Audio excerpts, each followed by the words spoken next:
തെക്കൻ ലബനനിലെ ക്രൈസ്തവ ഗ്രാമമായ ഡെബലിൽ പരിശുദ്ധ കന്യകാമറിയത്തിന്റെ രൂപത്തെ അപമാനിച്ച 2 സൈനികർക്ക് തടവ് ശിക്ഷ വിധിച്ച് ഇസ്രായേൽ പ്രതിരോധ സേന.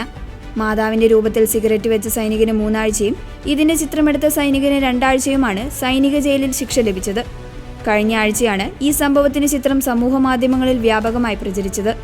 ദൃശ്യം വിവാദമായതോടെ സൈന്യം അന്വേഷണം പ്രഖ്യാപിക്കുകയായിരുന്നു. 162-ാം ഡിവിഷൻ കമാൻഡർ ബ്രിഗേഡിയർ ജനറൽ സഗാവ് ദാഹാന്റെ നേതൃത്വത്തിൽ നടന്ന അന്വേഷണത്തിലാണ് സൈനികർ കുറ്റക്കാരാണെന്ന് കണ്ടെത്തിയത്. ഏതാനും ആഴ്ചകൾക്ക് മുൻപ് നടന്ന സംഭവത്തിന്റെ ചിത്രം കഴിഞ്ഞ ദിവസമാണ് പുറംലോകം അറിഞ്ഞത്. സംഭവം അതീവ ഗൗരവകരമാണെന്ന് ഇസ്രായേൽ സൈന്യം പ്രസ്താവനയിൽ പറഞ്ഞു.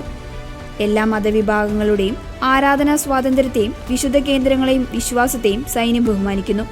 മതസ്ഥാപനങ്ങളോട് എങ്ങനെ പെരുമാറണം എന്നതിനെക്കുറിച്ച് സൈനികർക്ക് കൃത്യമായ മാർഗനിർദ്ദേശങ്ങൾ നൽകിയിട്ടുള്ളതാണെന്നും സൈന്യം വ്യക്തമാക്കി.